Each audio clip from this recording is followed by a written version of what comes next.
Merci beaucoup.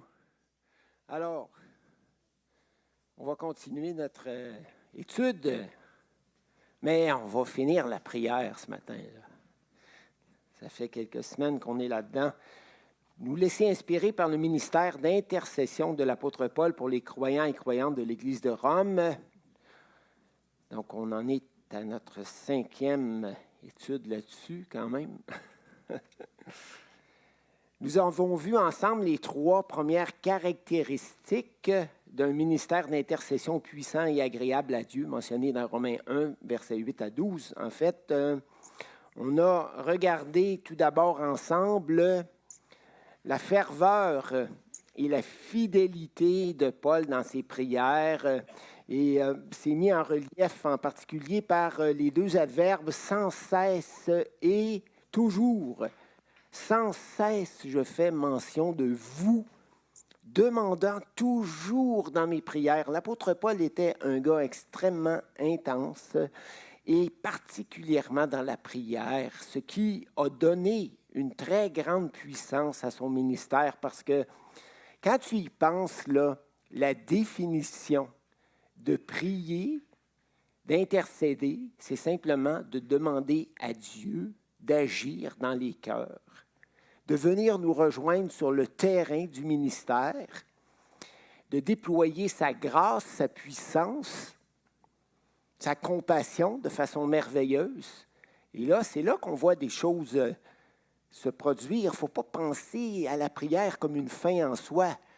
La prière, c'est une demande qu'on fait à Dieu de venir nous assister dans notre travail, dans notre mission de croyant dans le monde. Et quand Dieu est avec toi, quand Dieu t'accompagne, c'est là que ça commence, ton ministère commence à avoir de l'inspiration, de la puissance et de la ferveur. Et c'est pour ça que Paul avait compris ça, puis que même s'il était très, très, très occupé, il s'arrêtait pour prier et demander à Dieu de venir multiplier le fruit de ses efforts. Donc, ça, c'est très important.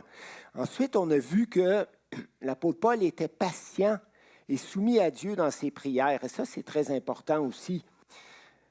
Donc, Paul demande que de quelque façon, parce qu'il ne savait plus de quelle façon ça se produirait, parce qu'il avait voulu aller à Rome tellement de fois, puis il avait prié pendant des années, pour ne pas dire des décennies, pour que Dieu lui donne l'occasion d'y aller. Mais la porte était toujours demeurée fermée.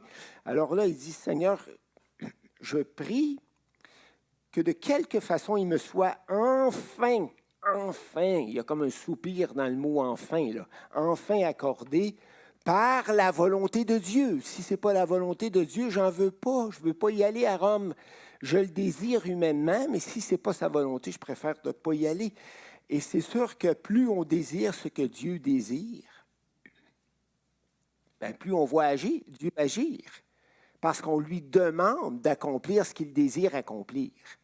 Donc, c'est certain que ce n'est pas à Dieu de venir s'ajuster à toi et à tes désirs humains et personnels, mais c'est à toi de faire un bout de chemin puis d'harmoniser tes désirs, tes plans, tes objectifs avec ceux de Dieu. Et c'est à ce moment-là que tu vas voir Dieu agir. Là, c'est comme s'il y a 2 pièces d'engrenage. Là. Toi, tu sais, ta petite pièce d'engrenage, là, ta petite roue d'engrenage, tu viens la mettre dans la grande roue de Dieu, puis hey, ça se met à tourner l'affaire. Il n'y a pas de surprise quand on connaît Dieu. Alors, Paul voyait comme un grand bonheur d'aller voir les Romains en personne, mais ça ne lui avait pas été accordé durant les premiers 30 ans de son ministère. Troisièmement, on a vu aussi que Paul avait une vive affection pour les gens pour lesquels il priait. Pour Paul, le ministère, ce n'était pas quelque chose de mécanique, c'était quelque chose de relationnel, quelque chose d'affectif. Et Dieu priait pour les Romains, puis Dieu avait déposé dans son cœur une tendresse, un amour profond pour les Romains, avant même qu'il les rencontre en personne. Comprenez-vous? Prier pour des gens, c'est une manière de s'occuper d'eux, et plus tu t'occupes des gens, plus tu deviens attaché à eux. Bel exemple, là, c'est souvent quand dans une famille arrive un enfant avec un handicap et les parents s'en occupent. Et certains enfants exigent beaucoup de soins, donc les parents s'en occupent beaucoup, puis ils finissent par être très attachés à cet enfant-là. Puis il y a une relation tout à fait spéciale qui se développe entre l'enfant, parce que l'amour est proportionnel à l'investissement qu'on fait dans la vie des gens. On est parfois emprisonné dans une conception trop romantique de l'amour. Là. Il faut toujours que ça se vive au niveau d'émotions intenses, alors que l'amour, parfois, c'est simplement de poser les bons gestes, des gestes d'amour envers les gens qui nous entourent. Et à force de les aimer en action, le reste se développe, les émotions, l'attachement affectif et tout ce que vous voudrez. Et c'est ça quand on relit Le Petit Prince de Saint-Exupéry qui est raconté. Hein? Il y avait une rose et il pensait que sa rose était la seule rose qui existait dans le monde, mais à un moment donné, il a découvert qu'il y en avait des milliers et des milliers de roses semblables. Puis il a dit, pourquoi je m'attacherais à cette rose-là? Puis il a compris finalement que c'est le temps qu'il avait mis à prendre soin de sa rose, qui avait fait que sa rose était devenue si importante dans son cœur. Alors l'amour, c'est comme les légumes, ça se cultive. Donc, on est rendu à deux atouts qu'on va voir ce matin pour terminer la prière. Alors, le 4e et le 5e, tout comme l'apôtre Paul, Dieu nous appelle à prier avec altruisme ou avec amour pour les frères et sœurs qui nous appellent à servir, en son nom. Et le verset, Paul prie pour qu'il puisse apporter. Le terme pourrait vouloir dire aussi partager. Il pourrait être aussi traduit par communiquer, faire part de quelques dons. C'est l'expression don spirituel qui est là, en 2 mots, en vue de votre affermissement. Maintenant, l'expression grecque, quelques dons spirituels, a été comprise par les uns et les autres de diverses manières.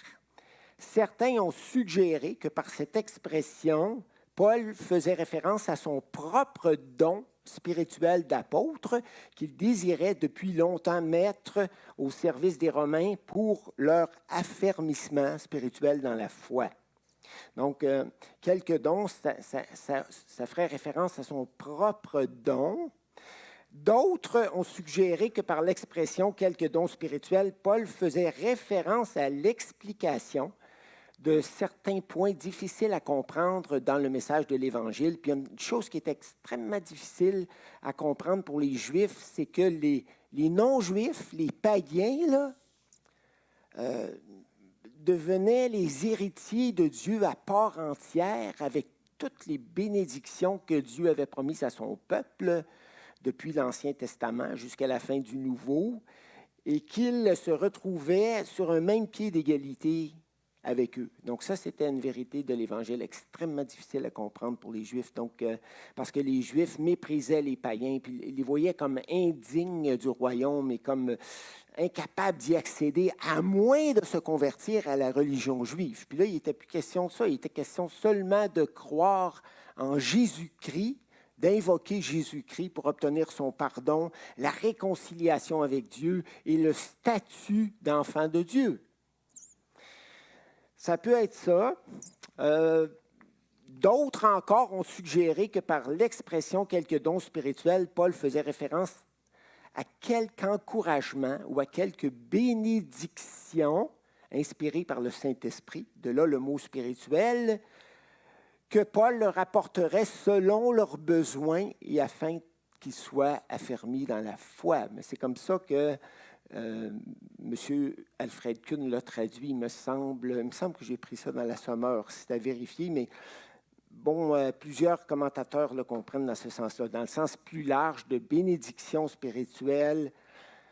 Mais l'idée que l'apôtre Paul, et pour l'explication, je termine avec ça, fasse référence ici à de nouveaux dons spirituels, du même type que les dons mentionnés dans les listes des dons, là, que ce soit dans Romains 12, 6 à 8, 1 Corinthiens 12, 1 à 11 et 1 Pierre 4, 10 et 11, est peu probable. C'est une interprétation qui a été délaissée par la plupart des érudits bibliques pour une simple raison, la simple raison que c'est toujours Dieu lui-même qui, dans sa grâce et par le Saint-Esprit, accorde des dons spirituels aux croyants en vue d'un service spécifique au sein de son Église auquel il les appelle. Mais ce n'est jamais les humains qui accordent des dons spirituels à d'autres humains, qui les équipent. Voilà pour l'explication. J'espère que ça ne vous mêle pas. Mais pourquoi donc Paul était-il impatient de pouvoir faire profiter les croyants de Rome de quelque encouragement ou bénédiction spirituelle? Est-ce que c'était pour se mettre en valeur à leurs yeux? Pour pouvoir dire « Ah, j'ai pu exercer un ministère à Rome et contribuer de façon significative à l'affermissement des Romains dans la foi. » Et on sait qu'il y avait une gloriole qui entourait Rome et le statut de la citoyenneté romaine et tout le reste. Est-ce que vous pensez que Paul avait cette attitude-là de vouloir mettre ça là, dans sa collection d'accomplissements pour s'en vanter? Ben non, ben non, ben non. Je pense que l'apôtre Paul, avec toutes les humiliations que Dieu lui avait fait vivre, les épreuves, les découragements, le rejet et tout ce que vous voulez, avait appris l'humilité. Puis là, ça faisait quand même une trentaine d'années qu'il travaillait pour le Seigneur. Non, je pense que l'apôtre Paul était devenu humble, mais je pense qu'il avait sincèrement à cœur l'avancement spirituel des Romains. Paul avait été, par le Saint-Esprit, décentré de lui-même, de telle sorte que le bonheur des autres le rendait plus heureux que son propre bonheur.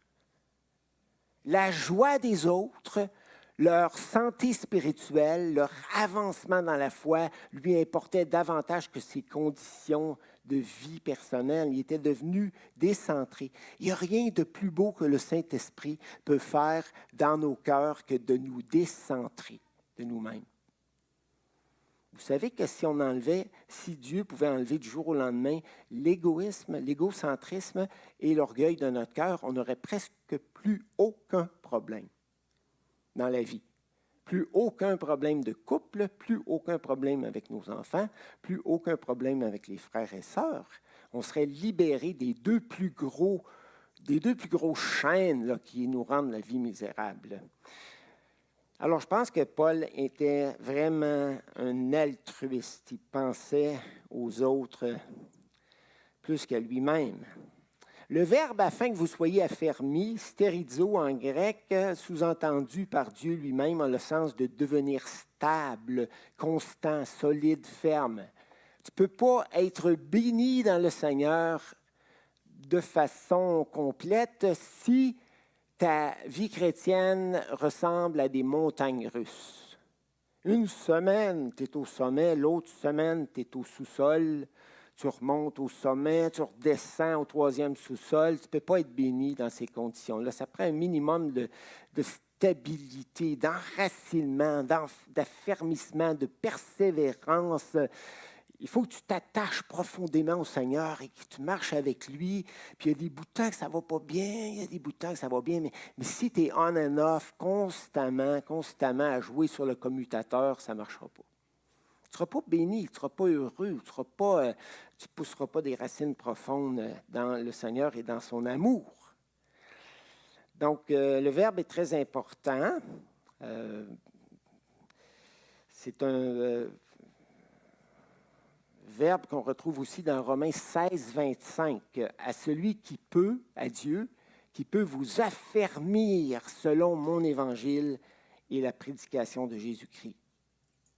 Alors, Paul est centré sur les besoins des croyants de Rome et leur croissance spirituelle.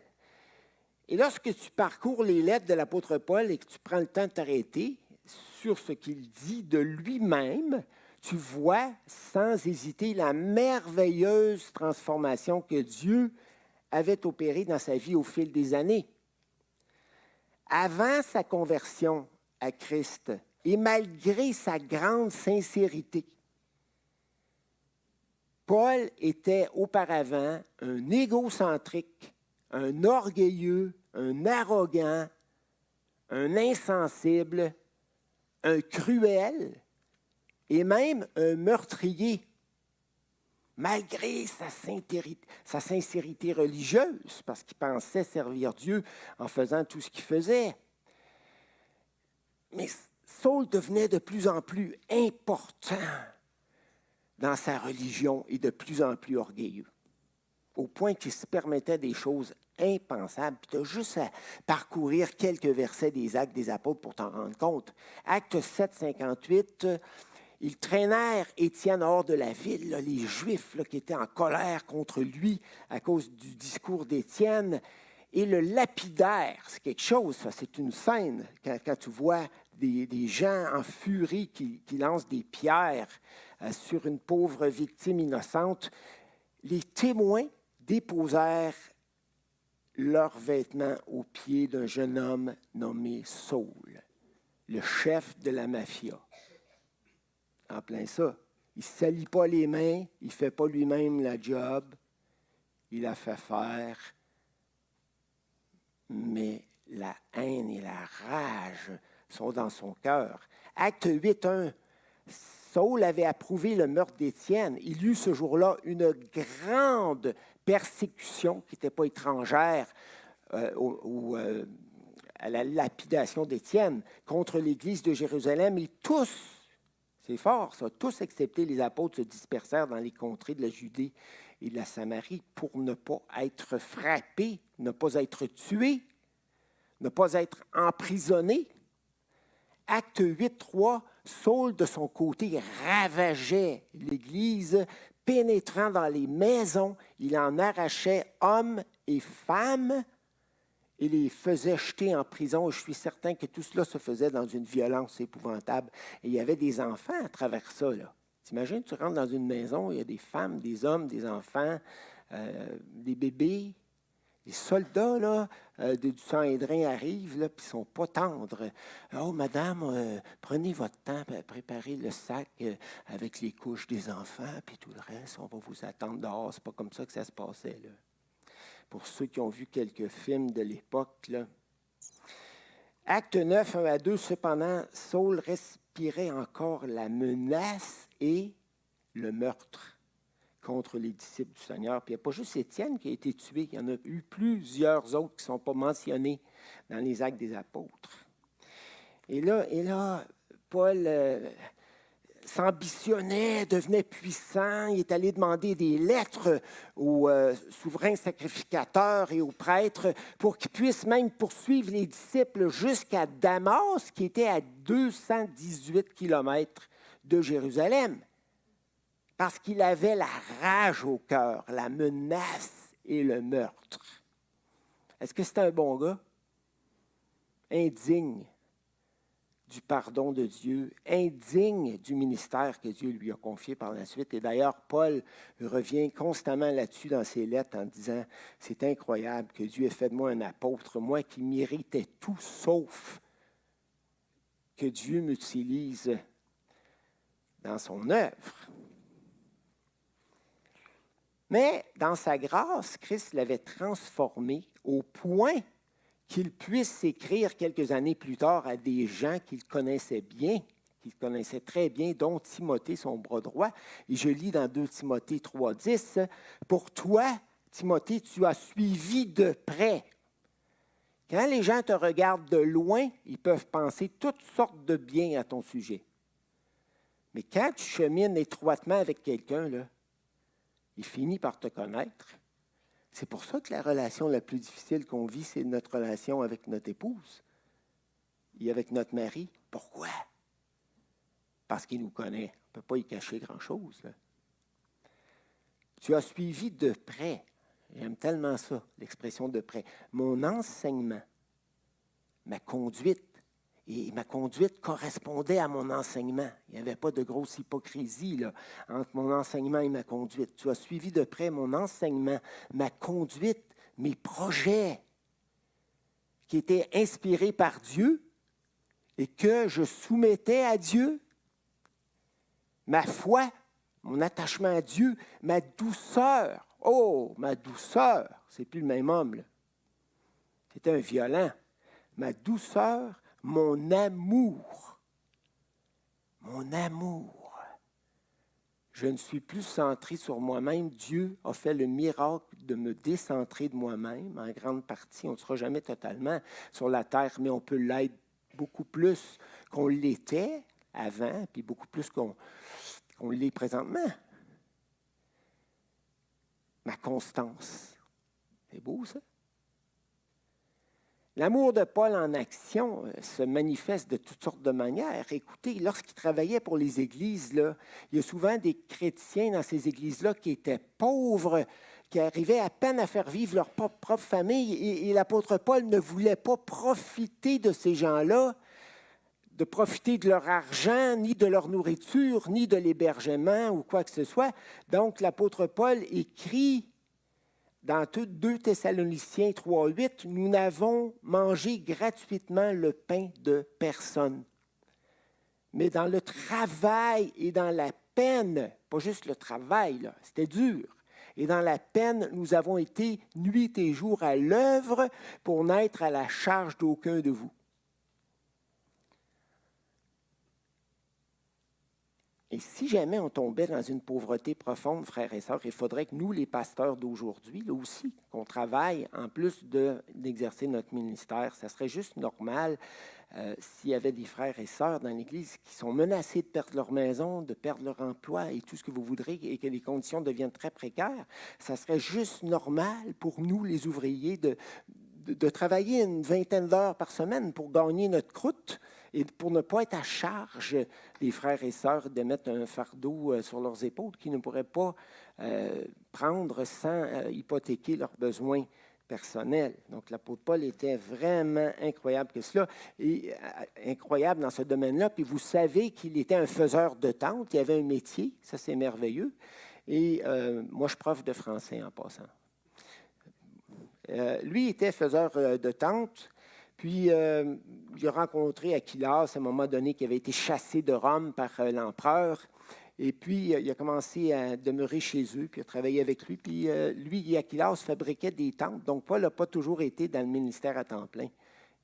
À certains moments, il a dû fabriquer des tentes pour gagner sa croûte.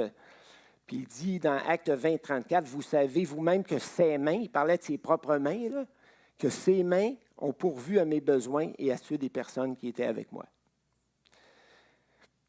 Acte 20, 35, « Je vous ai montré de toute manière que c'est en travaillant ainsi qu'il faut soutenir les faibles et se rappeler les paroles du Seigneur qui a dit lui-même, phrase célèbre, « Il y a plus de bonheur à donner qu'à recevoir et à profiter des autres. » Paul continuait de servir les croyants et croyantes aussi, malgré des pressions incroyables et des persécutions pratiquement inimaginables. Puis quand tu relis comme il faut les listes de persécutions auxquelles l'apôtre Paul a été exposé dans 1 et 2 Corinthiens, là, tu n'en reviens pas, les cheveux de frise sur la tête.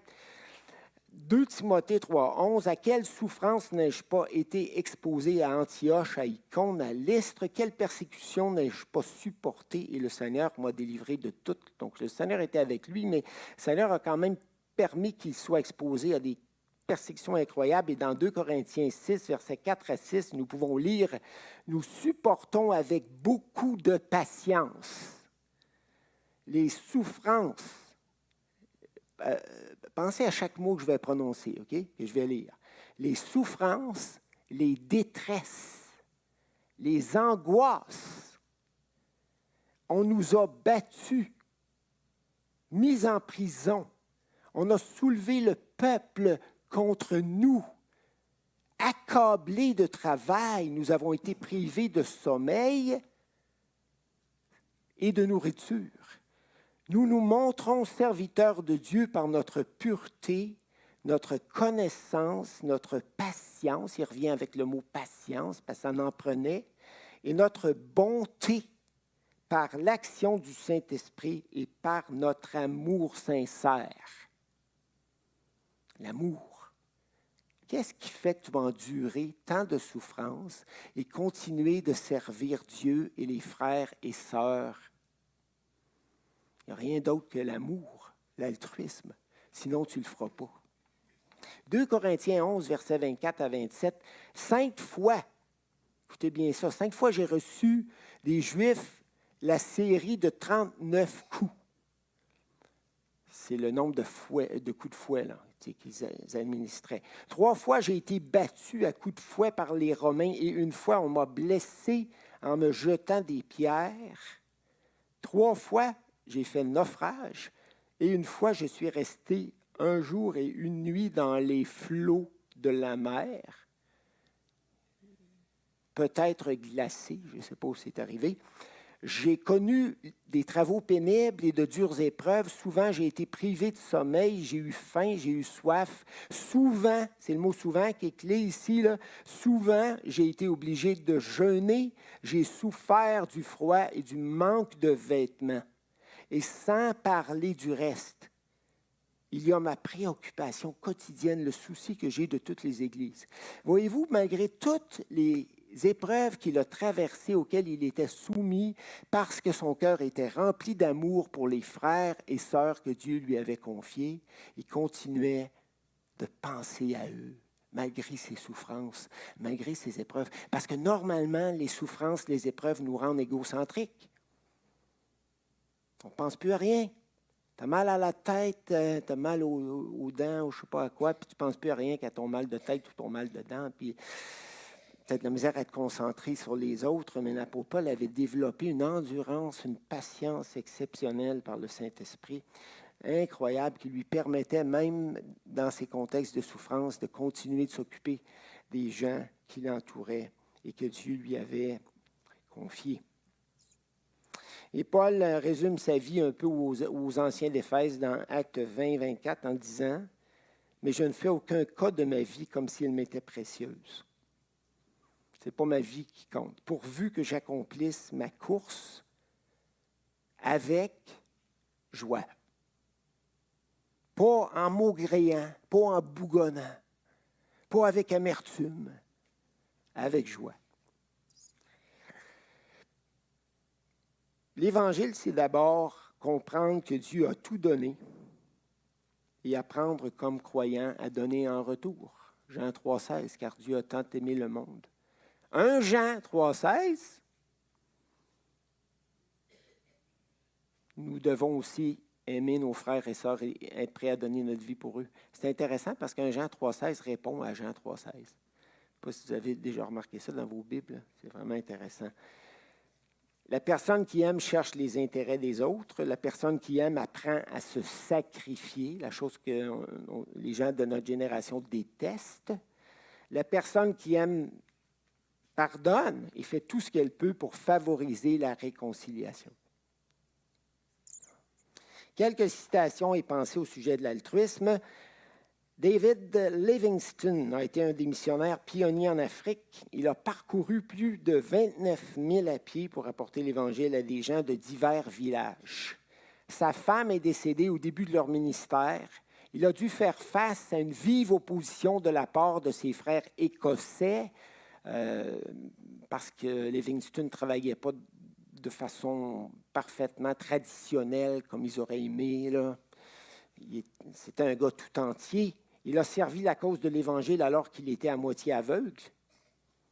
Sa prière de consécration à Dieu allait comme suit. « Seigneur, tu peux m'envoyer n'importe où, mais à condition que tu viennes avec moi partout.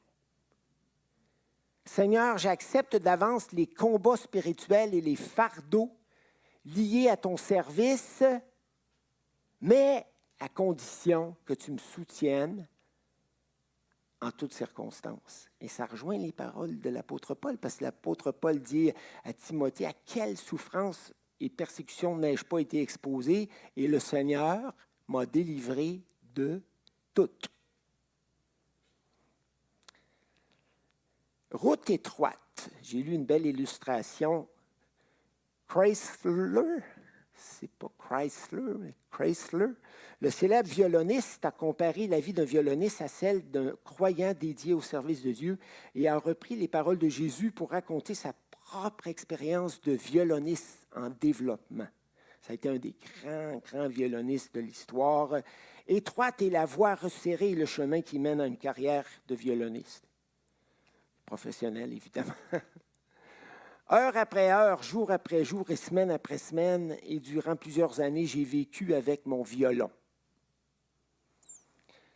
Et durant ces années, j'ai vécu tant de combats intérieurs, car il y avait tant de choses que j'aurais voulu faire et auxquelles j'ai dû renoncer.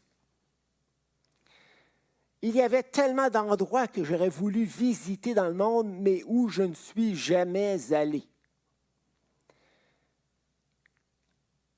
Une autre petite citation qui fait suite à ça. Lors d'une réunion de la Fellowship of Christ Christian Athletes, Bobby Richardson, ancien joueur de deuxième but des Yankees de New York, a offert une prière qui est un classique dans la brièveté et l'émotion.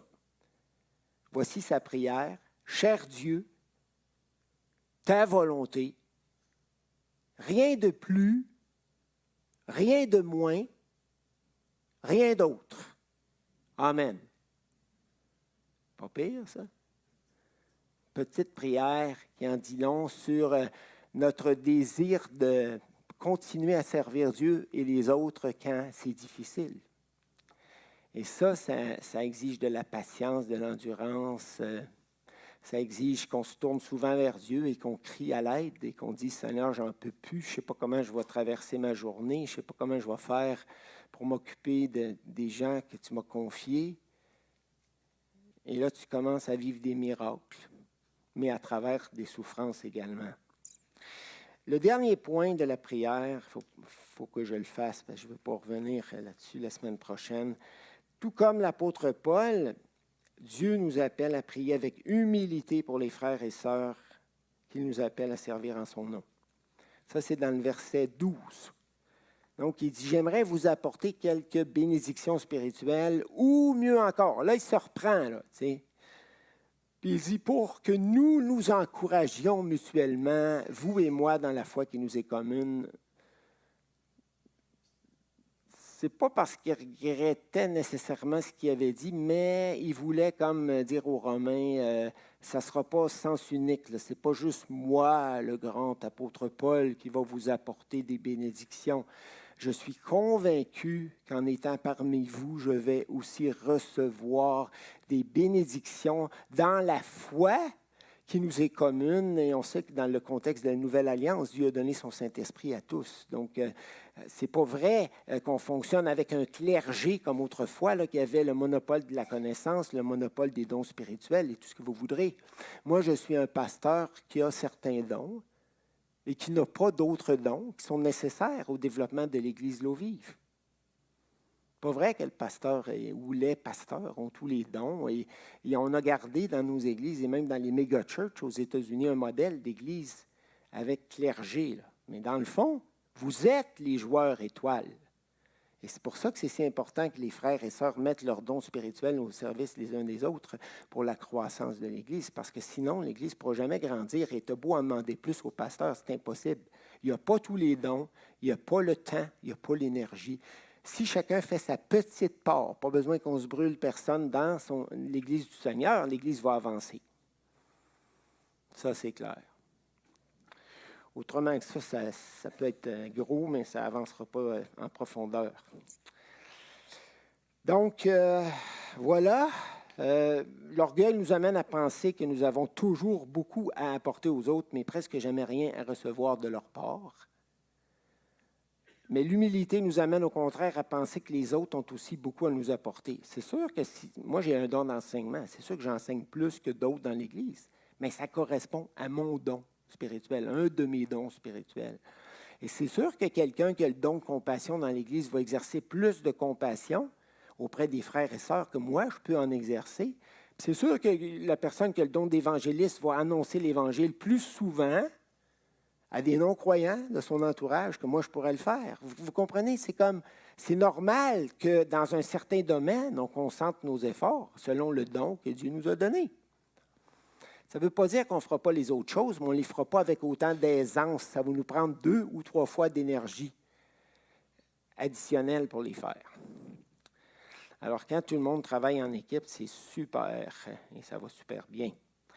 Donc, en sa qualité d'apôtre, Paul avait de riches instructions spirituelles et de sages conseils à donner aux croyants romains, mais il les approche en toute humilité, en leur laissant entendre qu'ils avaient aussi beaucoup à recevoir de leur part pour être lui-même encouragés dans la foi. Puis il ne faut pas oublier que l'Église s'était développée durant 30 ans à Rome sans la présence de l'apôtre Paul. Donc, il ne fallait pas que Paul arrive à Rome avec ses gros sabots en disant, « Bien, frères et sœurs, jusqu'à présent, vous avez vécu dans l'ignorance, mais maintenant que je suis là, envoyé par Dieu vers vous, je vais vous sortir de l'ignorance. » Tu n'arrives pas dans une Église qui est formée depuis 30 ans avec une attitude pareille, là, ça n'a pas de sens. Donc, voilà, l'orgueil nous emmène aussi à avoir presque toujours confiance en nous et en ce que nous faisons et à avoir peu confiance aux autres et à ce qu'ils pourraient faire ou à ce qu'ils pourraient devenir. Mais l'humilité nous amène au contraire à faire confiance aux autres, à croire en leur potentiel et à tout faire pour favoriser leur développement. Ça ne veut pas dire de faire confiance dans toutes les situations. Si quelqu'un pense qu'il a tel don, mais qu'il ne l'a pas, bien, tu ne peux pas lui donner plein de travail dans ce domaine-là parce qu'il n'y a pas d'évidence qu'il l'a. Mais quand même, je pense qu'il y a des gens qui ont plein de dons et de potentiel autour de nous qu'on sous-estime, moi le premier, donc il faut faire attention à ça. Romains 15, 14, pour ce qui vous concerne, mes frères, je suis moi-même persuadé que vous êtes pleins de bonnes dispositions. Hey, c'est beau ça, c'est la confiance, le bénéfice du doute. Que vous êtes pleins de bonnes dispositions, remplis de toute connaissance et capables de vous exhorter les uns les autres. C'est le contraire d'infantiliser. Et je pense que quand on fait confiance, ne serait-ce qu'un peu aux gens, mais on leur permet de se développer. On favorise leur développement. Et je vais terminer cette méditation ce matin avec quelques citations sur l'humilité. Et on aura terminé la prière. Donc, l'apôtre Paul a été rempli de 5 qualités là, qu'on a mentionnées dans sa prière, là. Ferveur, fidélité, patience, soumission à Dieu, affection, altruisme et humilité. Et on termine avec l'humilité. Donc, quelques illustrations, j'ai fouillé dans les manuels d'illustrations de sermons et je les traduis en français avec Google Translate et je les améliore après. Bon.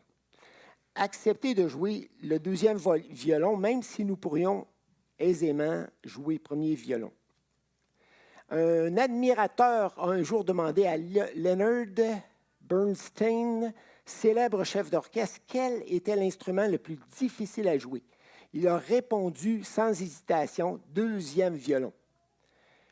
Je peux toujours avoir plein de premiers violonistes, mais en trouver un qui accepte de jouer le 2e violon avec autant d'enthousiasme ou du 2e corps français ou de la 2e flûte, là, c'est tout un problème. Et pourtant, si personne ne joue second violon, nous n'avons pas d'harmonie. Ça, je ne sais pas exactement ce que ça veut dire, là, mais on va demander ça à Tristan ou Johan, là, ils vont nous expliquer ça. L'humilité conduit à un dialogue authentique et respectueux entre croyants dont le but ne devrait pas être de pousser leurs idées personnelles sur tel ou tel sujet, mais de s'efforcer ensemble de mieux comprendre les vérités que Dieu leur a transmises et de les mettre en honneur, qu'elles soient populaires ou non dans leur génération. On est là pour chercher la vérité ensemble, pour s'assurer, comme les Juifs de Bérée, que ce qu'on entend à gauche, à droite, correspond vraiment à ce que la parole de Dieu nous enseigne. Et ça se peut que dans certaines de nos opinions personnelles, on soit dans les patates.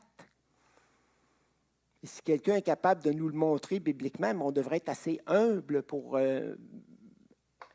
accepter de changer notre opinion et d'aligner notre opinion sur la parole de Dieu, moi le premier, et les autres frères et sœurs dans l'Église. L'humilité nous pousse à écouter avec sensibilité pour mieux apprendre. Elle nous rend capables de reconnaître notre ignorance, mais sans que nous nous sentions diminués pour autant. Parce que quelqu'un qui passe son temps à s'abaisser, on appelle ça de la fausse humilité. Dieu ne nous demande pas de nous abaisser, on est assez bas comme ça. Il nous demande plutôt d'être lucide par rapport à qui on est. On a des forces dans son amour, on a beaucoup de valeurs. C'est pas vrai qu'on vaut rien, c'est pas vrai qu'on n'a pas de talent, c'est pas vrai qu'on n'a pas de don spirituel, c'est pas vrai qu'on est capable de rien faire. Puis en même temps, c'est pas vrai qu'on fait toujours les choses qu'il faudrait faire et qu'on les fait toujours mieux que tout le monde. Donc, c'est une question de lucidité. L'humilité, c'est un regard honnête et lucide sur qui nous sommes, force et faiblesse. Puis si tu demandes à quelqu'un, si tu veux savoir si quelqu'un est humble, demande-lui de t'énumérer ses forces et ses faiblesses. Puis s'il n'est pas capable de t'énumérer ses faiblesses, là, c'est qu'il n'a jamais voulu les regarder en face. Il ne les connaît pas. Tout le monde devrait être capable de dire « Voici mes faiblesses, voici mes forces, mais voici mes faiblesses. » Ça, c'est... Sinon, c'est pourquoi c'est l'autre qui verrait là, tes faiblesses, puis que juste toi qui ne les vois pas. Ça, ce n'est pas un signe de maturité. Je termine. J'ai encore 5 minutes, Étienne, je crois. Et quelle heure? Il était 7? Oh, 7. Veillez sur nos cœurs, car l'orgueil nous colle aux semelles et revient rapidement au galop. Le docteur Harry Ironside a un jour reconnu humblement son manque d'humilité. Un ami lui a alors recommandé comme remède de déambuler dans les rues de Chicago en homme sandwich, avec des panneaux sur lesquels il était écrit que Dieu seul est grand et que Dieu seul doit être élevé. Le docteur Ironside a accepté cette suggestion et après une journée de déambuler dans les rues avec ces panneaux, il a ressenti un grand sentiment de fierté.